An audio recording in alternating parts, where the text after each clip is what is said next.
आशी वर्मा जी। राधे राधे। राधे राधे महाराज जी। महाराज जी, हमारे समाज में कई प्रकार की मान्यताएं एवं परंपराएं चली आ रही हैं। जैसे जैसे बिल्ली रास्ता काट गई, अरे माना मंदिर में घर इस दिशा में रखना है, घर इस दिशा में रखो, दक्षिण। चाहे जिस दिशा में रखो, भजन नहीं करोगे तो उस घर में भूत ही रहेंगे। और जिस दिशा में बुरा माना जाता है उस दिशा में बना लो, नाम कीर्तन करो। अगर मंगल न हो जाए तो मुझे बताना, नाम कीर्तन करो, उस घर में भगवान विराजमान कर लो। अगर मंगल न हो जाए तो कहना। और बिल्ली रास्ता काट गए तो क्या उसमें कुछ बिगड़? हाँ, बिल्ली तो बिल्ली। बबर शेर हो तो ये भी है कि रास्ता काट के खड़ा है, काट खाएगा। ये झोंके से आए हैं तो हम आपके पास आने लगे थे, तो रास्ते में जब गाड़ी स्टार्ट की तो बिल्ली रास्ता काट तो गई। आ गए ना। मैंने इनको बोला बिल्ली काट के, कहते हमारे झोंके में तो सब पास में रखते हैं। तो बिल्कुल बिल्कुल बुलाते बुलाते और उसके साथ कहते मेरा बिल्लू मेरा बिल्लू। बिल्कुल। उसके साथ ना प्यार करो तो वो गुस्से हो जाती मेरी बेटी। हाँ, तो ये आप मत सोचो कि बिल्ली रास्ता काट गई या किसी ने छींक दिया। नहीं, अब वो गाड़ी में बैठे नहीं जाए, उसने छींक दिया, उसको जुकाम है, छींक हो गई, अब वो बेचारा खड़ा है कि यार छींक हो गई, अमंगल हो गया, ऐसा कुछ नहीं। जब ऐसा लगे ना तो भगवान का नाम स्मरण करो। मंगल भवन अमंगल हारी, परम मंगल होगा, मंगल हो नहीं। देखो बिल्ली रास्ता काट गई, कुछ नुकसान तो नहीं हुआ, बेचारी उतनी सामर्थ्य का नुकसान कर दे बिल्ली। कपिल जी बीकानेर से। श्री हरिवंश। श्री हरिवंश महाराज जी। महाराज जी, मन क्या है, बुद्धि क्या है, चित्त क्या है, किसे कहते हैं? इस शरीर में जीवात्मा और परमात्मा दोनों का वास है, तो क्या बुद्धि, मन, इंद्रियां ये सब शरीर के आंतरिक अंग हैं? 3 शरीर हैं, जैसे कोट, शर्ट, बनियान। आप जब कभी बाबूजी बनकर कहीं जाएंगे तो यही होता है ना, एक बनियान, एक शर्ट और एक कोट, 3 वर्दी। तो जीवात्मा की 3 वर्दी है, स्थूल शरीर कोट, सूक्ष्म शरीर शर्ट, कारण शरीर बनियान। तीनों उसकी पोशाक है। अब स्थूल शरीर को आप अपना माने हुए हैं, ये जो आप ढांचा देख रहे हैं पंचभूतों का बना, इसे स्थूल शरीर कहते हैं।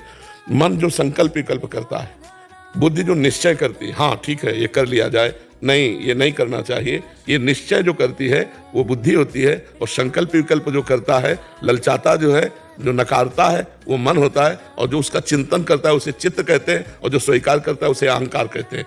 और जो स्वभाव होता है, रजोगुणी स्वभाव, सत्वगुणी, बहुत बुरे स्वभाव का आदमी है, स्वभाव को कारण शरीर कहते हैं। तो स्थूल सूक्ष्म कारण शरीर, इन तीनों शरीरों में जो अपनापन कर लिया उसे जीवात्मा कहते हैं। और जो जीवात्मा जिसका अंश है उसे परमात्मा कहते हैं। परमात्मा और जीवात्मा में इतना भेद है, जैसे हम बैठे हुए और शीशा रखा हुआ है, तो जो शीशे में दिखा रहा है वो जीवात्मा मान लो, और जो हम बैठे हुए परमात्मा। अगर शीशा हटा दो तो बचा कौन? केवल परमात्मा बचा ना। तो अंतःकरण शरीर से ममता हटा लो तो तुम वही हो। जानत तुम्हें तुम्हें हो जाई, सोई जाने जे देह जनाई, और जानत तुम्हें तुम्हें, वो परमात्मा स्वरूप हो जाता है। बच्चा बात समझ पा रहे हो? खूब नाम जप करो तब मजा आएगा। परमार्थ का जो आनंद है वो नाम जप से आता है। जितना अधिक नाम जप करो, कुछ ना करो, केवल नाम जप करो, सब ठीक हो जाएगा, सब समझ जाएगा, सब समझ जाओगे क्या जीवात्मा क्या परमात्मा, सब ज्ञान आ जाएगा। पर नाम जप करते रहो, असत आचरण मत करो। पाप आचरण करोगे, नाम जप करोगे तो समझ में नहीं आएगा, क्योंकि जैसे पोछा लगा और फिर धूल फेंक दिया तो फिर वो आनंद नहीं आएगा। जी। प्रशांत अग्रवाल जी यूएसए से। राधे राधे। राधे राधे महाराज जी। महाराज जी, सेवा और साधना में प्राथमिकता किसको देनी चाहिए? सेवा और सेवा ही तो साधना है, भगवान की सेवा, अपनी सेवा, समाज की सेवा, इसी को तो साधना किसे कहते हैं? भगवान का नाम लेना, नाम जप करते हुए ठाकुर सेवा करना, समाज सेवा करना कोई अलग थोड़ी। सेवा और साधना अलग नहीं है, एक ही बात है, एक ही। तो महाराज जी, जैसे अगर सेवा कर रहे हैं उस समय नाम जप चल रहा है तो वो वही सेवा है, वही भागवतिक सेवा मानी जाएगी। जिसमें नाम जप नहीं चल रहा है तो सब कोई कर ही तो रहा है, फिर कर्म हो जाएंगे, शुभ और अशुभ कर्म हो जाएंगे, सेवा शब्द नहीं जुड़ेगा।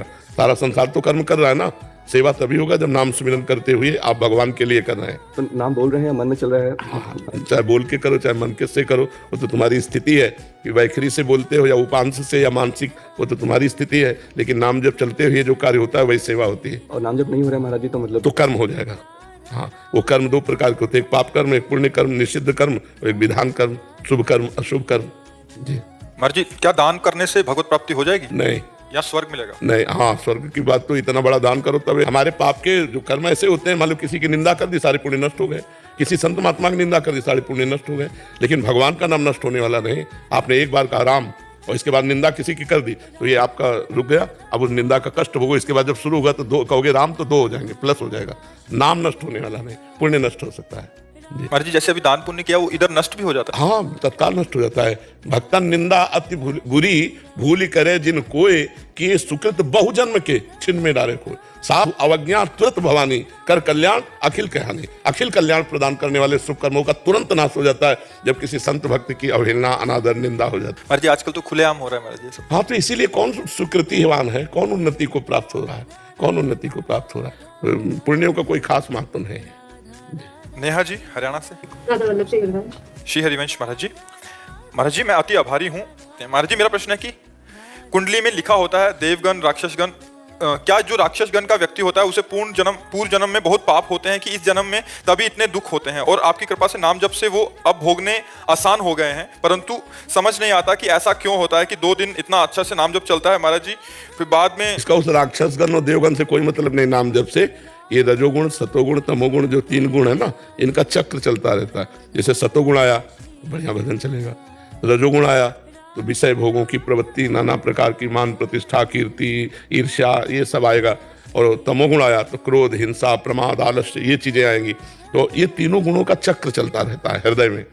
अब हमको क्या करना, सतोगुण बढ़ाना है। तो हम सात्विक भोजन, सात्विक जल, सात्विक वातावरण, सात्विक चिंतन, तो हमारा सतोगुण लंबे समय तक बढ़ेगा। घंटा, 2 घंटा, 4 घंटा, 6 घंटा, 8 घंटा। और फिर अगर हमारा सतोगुण बढ़ता चला गया तो महीना भर सतोगुण ही बना रहा, फिर जीवन भर सतोगुण बना रहा। सतोगुण से हम त्रिगुणातीत होते हैं। पहले रजोगुण तमोगुण का नाश हो, तो हम नाम जप करते रहे, मन न लगे तो भी, विषय भोगों की इच्छा हो तो भी, हिंसात्मक प्रवृत्ति आवे तो भी, उस समय समझो कि तमोगुण आ गया। अब हमको और डट के भजन करना है कि उसका प्रभाव ना पड़ पावे। रजोगुण आ गया, हमें और डट के भजन करना है कि रजोगुण का प्रभाव ना हो। और जब सतोगुण आया तो ये सोचना ही नहीं पड़ेगा कि मुझे भजन करना है, अपने आप भजन में मन लगेगा। हमारा खान पान सतोगुण हो, हमारा व्यवहार सतोगुण हो, हमारा चिंतन सतोगुण हो। हमें सतोगुण की जरूरत है, क्योंकि सतोगुण के जैसे कांटे से कांटा निकाला जाता है, तो है तीनों गुण माया के, पर सतोगुण हमें सपोर्ट करता है। तो हम सतोगुण से रजोगुण तमोगुण का नाश करके सतोगुण की वृद्धि करके और भगवदानंद में आके सतोगुण का भी त्याग कर देते। कांटे से कांटा निकाला, उसको भी फेंक दिया, तब हमारा एक तार भजन चलेगा। इसमें कोई दैत्य, राक्षस, भूत प्रेत, इसका कोई मतलब नहीं। राधे राधे महाराज जी। राधे राधे महाराज जी। महाराज जी मैं पिछले 1.5 वर्ष से YouTube, Instagram के माध्यम से आपका सत्संग सुन रहा हूँ और आपके बताए हुए मार्ग पर चलने का पूर्ण प्रयास भी कर रहा हूँ। महाराज जी मैं डॉक्टरी की पढ़ाई कर रहा हूँ। हम अस्पताल में देखते हैं कि ऑपरेशन के दौरान कई बार अनजाने में डॉक्टर से हुई गलती के कारण मरीज की जान चली जाती है। ऐसे में हमारे लिए बड़ा धर्म संकट तब खड़ा होता है कि हम ना तो मरीज के रिश्तेदारों को मृत्यु का सही कारण बता सकते हैं और हमें खुद भी मरीज की जान जाने की बड़ी गलानी महसूस होती है। ऐसे में महाराज जी एक डॉक्टर के रूप में हमारा क्या कर्तव्य होना चाहिए और क्या ये हमारे पाप कर्मों में गिना जाएगा और हमें उसे भोगना पड़ेगा? यदि हाँ तो इस पाप से मुक्ति कैसे मिलेगी? हाँ, पाप कर्म माना जाएगा, क्योंकि आप के ऊपर पूरी जिम्मेवारी उस जीव की है। लिख देते ना, मृत्यु तक के साइन हो जाते हैं कि हम अपराधी नहीं माने जाएंगे, तब उसने अपने प्राण समर्पित कर दिए। अब आप अपनी अयोग्यता के कारण यदि उसके प्राण जाते हैं तो आप अपराधी हैं। आपने अपनी योग्यता के अनुसार पूरा फाइनल ठीक ऑपरेशन किया, अब वो नहीं बचता है, उसका प्रारब्ध है। लेकिन आपकी अयोग्यता के कारण यदि प्राण जाते हैं तो आप अपराधी हैं और आपको पाप का दंड भोगना पड़ेगा। वो हत्या आपकी मानी जाएगी कि आपने हत्या की, क्योंकि आप डॉक्टर हैं। यदि आप उस विषय में परफेक्ट नहीं है तो आप केस मत लीजिए, मरीज मत लीजिए। अगर परफेक्ट है और फिर इसके बाद होता है तो भगवान साक्षी है कि आपने कसर नहीं रखा। आपको जितना ज्ञान है उतना आपने डॉक्टरी की, इसके बाद नहीं बचा तो आपका कोई दोष उसमें नहीं है। अब इसके लिए आपको परफेक्ट ज्ञान प्राप्त करना चाहिए। जिस विषय में लगे, हमें लगता है सर्वांग डॉक्टर तो होते नहीं है, एक ही अंग का कोई विशेषज्ञ होता है, तो हमें लगता है फिर उसमें कच्चाई नहीं रखनी चाहिए। मनोयोग के द्वारा उसमें प्रवीणता प्राप्त करनी चाहिए, और जब तक प्रवीणता ना प्राप्त हो तब तक किसी बड़े डॉक्टर का असिस्टेंट बन करके हमको प्रवीणता प्राप्त करनी ही चाहिए, तब हम केस लें। नहीं तो जल्दी, और बहुत प्रवीण बुद्धि रखें, क्योंकि आपकी जरा सी गलती में, नस नाड़ियां ही तो है, जरा सी गलती में बहुत बड़ी हानि हो सकती है। जरा सा इधर से उधर प्रमाद स्थिति हुई कि मामला गड़बड़ हो सकता है। इसलिए बहुत सावधानी, बहुत विशेष कार्य है। डॉक्टर को भगवान का दर्जा दिया गया है, नहीं दिया गया कि डॉक्टर दूसरा भगवान का रूप। कितना भी कष्ट में मरीज हो वो कुछ मिनटों में समाधान निकाल देता है, तो भगवान का स्वरूप कहा गया है। तो अपने स्वरूप को समझे, अपने को नादान स्थिति में कोई केस ना ले, पहले खुद परफेक्ट हो जाए। कई ऑपरेशन अपने बड़ों के साथ पूरा करे, उसमें बहुत ईमानदारी से अपनी एकाग्रता लगा कर देखे, क्योंकि बहुत बड़ी जिम्मेवारी मिलने वाली है। किसी का ऑपरेशन करना मतलब उसके प्राणों पर है, अगर चूक हो गई तो मृत्यु हो जाएगी। इसलिए बहुत सावधान, और उसका प्रायश्चित है, आगे से ऐसी गलती ना करना। पहला और दूसरा नाम जप करो, भगवान से प्रार्थना करो। महाराज जी, इसमें जैसे कि कई ऑपरेशन ऐसे होते हैं जिसमें बहुत बारीकी से कई नसें आपस में जुड़ी होती हैं, तो इसमें डॉक्टर अपना पूरा प्रयास करता है, लेकिन गलती से दाएं बाएं हल्का सा हो जाए तो उसमें फिर क्या मतलब डॉक्टर की ही गलती मानती, क्योंकि कई चीजें जैसे हाँ, इसी प्रवीणता की तो फीस मिलती है। इसी प्रवीणता के लिए तो आपको पद में बैठा लगा है, डॉक्टर पद में। अब ऐसा नहीं कि आपकी चूक को कह दिया जाए कि ये तो ऐसा चलता है, ऐसा नहीं चलेगा।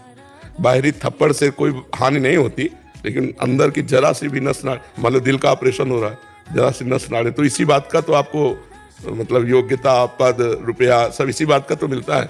आपने बोला 50,000, तो 50,000 देगा बेचारा, चाहे जहां से लाके दे, इसी योग्यता के तो दे रहा है। प्रमाद स्थिति नहीं होनी चाहिए, इसमें नहीं होनी चाहिए। पर यह जरूर है कि डॉक्टर ने अपना पूरा प्रयास सही किया और फिर मरीज नहीं बचता तो उसका भाग्य भी तो है, उसका प्रारब्ध भी तो है, तो उसको भोगना पड़ेगा। फिर उसे डॉक्टर के ऊपर दोष ना दे, क्योंकि उसने पूरा प्रयास किया। लेकिन अगर किसी डॉक्टर को लगता है कि मेरे प्रमाद से, मेरी छोटी सी गलती से, तो सुधार कर लेना चाहिए, आगे मरीज में ना हो, और जो पीछे हुआ उसे भगवान से प्रार्थना करके क्षमा करवा लेना चाहिए। महाराज जी, कुछ प्रश्न कभी कभी इसलिए हम करते हैं कि कभी कभी जो आप चर्चाएं करते हैं उसके प्रमाण सहित व्यक्ति विशेष आता है। तो महाराज जी कह रहे हैं कि मेरी बेटी पर उसके पिता की बुरी नजर है, इस प्रारब्ध को मैं कैसे सहन करूं? अगर मुझे कुछ हो जाता है तो उसे कौन संभालेगा, कौन रक्षा करेगा, इसकी इनको चिंता लगी रहती है। अभी बड़ा विचारणीय विषय है। जब रक्षक ही भक्षक दृष्टि में हो जाए तब तो बहुत विचारणीय विषय, मतलब ये तो बहुत विचारणीय विषय है कि पिता ही अपनी पुत्री पर यदि गलत दृष्टि करे तो फिर किसकी शरण में जाएगी वो?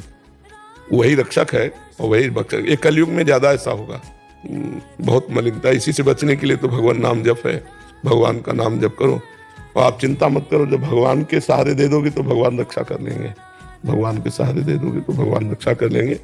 मतलब ये बहुत ही सोचनीय विषय है कि कैसा वो राक्षस पिता है जो अपनी पुत्री की तरफ गंदी दृष्टि रखता है। मतलब बहुत पवित्र रिश्ते हैं हमारे, जिसको सोच के भी। रिश्ते क्या, हमारा अंश है भाई। पिता का मतलब होता है हमारा अंश है, हमारी बच्ची। हम कैसे ऐसे कैसे?